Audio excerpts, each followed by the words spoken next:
I'm here at one of the highest locations in the Blue Mountains at 1,160 metres or 3,800 feet. And to think we're only an hour and a half from Sydney. Fantastic. By now I bet you're dying to know why we call these magnificent valleys and canyons the Blue Mountains. Strangely enough, it's really never been scientifically proven, but in 1955, Professor Messel, head of the Department of Physics at the University of Sydney, hypothesised that the fine droplets of eucalyptus oil evaporates from the gum trees. When these oil droplets are struck by sunlight, the light is scattered and only the blue wavelength is visible. This scattering effect is known as Rayleigh's scattering. Today, the Blue Mountains consists of over 1 million hectares of protected national park.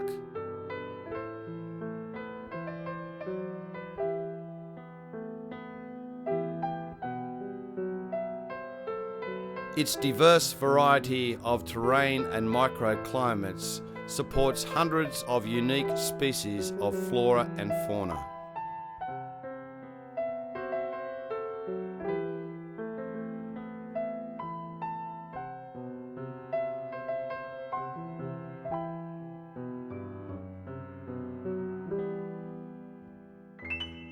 At the start of the millennium, the Blue Mountains was listed as a World Heritage Area. This listing helps to protect many species which have survived for the last 40 million years.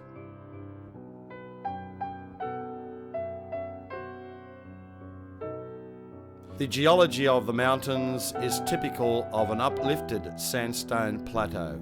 This plateau was formed by the sandy sediment from a giant river. The process took over 250 million years.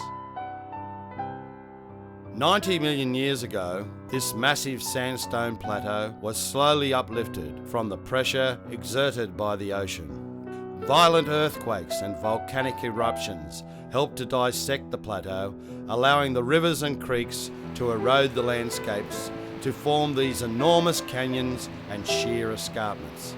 It is a landscape that is still being transformed even today by wind, fire and rain.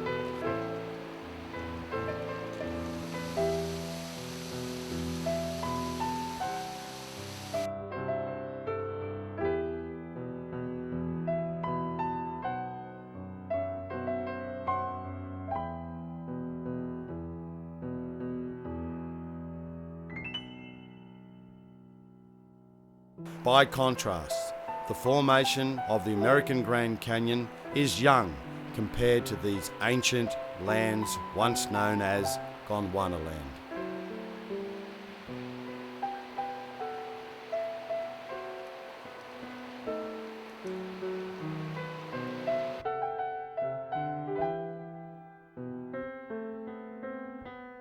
Over 14,000 years ago, the Aboriginal people inhabited this region. Evidence of their existence still survives today in the form of axe-grinding grooves, which can be seen throughout the mountains. The Blue Mountains World Heritage Area has been a popular destination for many generations and has attracted wilderness lovers from all over the world and will continue to do so for centuries to come.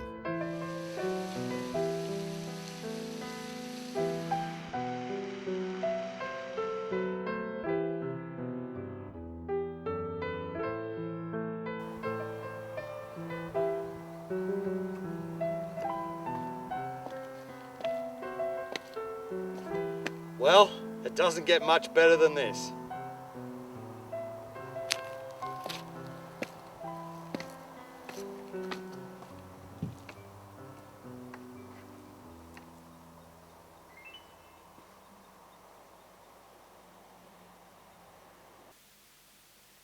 I reckon it's time to see some of Australia's famous wildlife. Australian animals are mainly nocturnal, so we're going to Featherdale Wildlife Park where they keep them up all day. He's quite cute actually. Koala lives on eucalypt leaves exclusively, drinks a little water and eats around about out of the species of 700 eucalypts, it's only 44 of them, so they're quite specialised animals, and they're related to the wombat. The wombat is a ground-dwelling animal.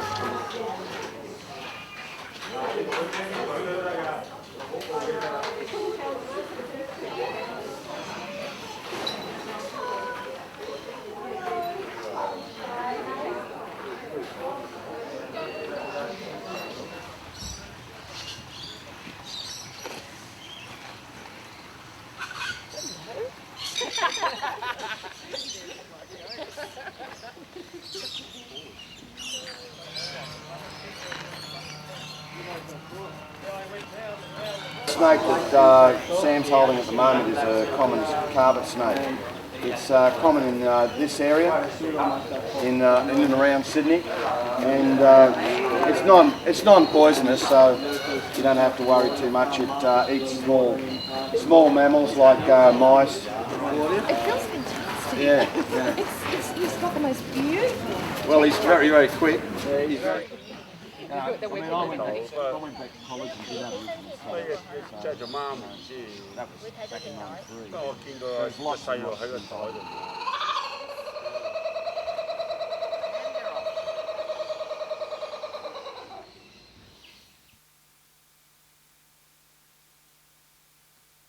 Isn't Featherdale Wildlife Park great?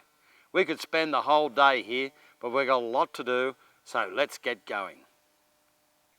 Well, that's the end of our tour, and I hope you've enjoyed your adventure as much as I have.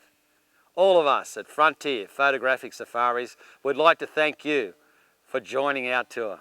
When you get back home, make sure you tell all your mates what a great time you've had in Australia, and tell them to come on over, and we'll make sure they have a great time too.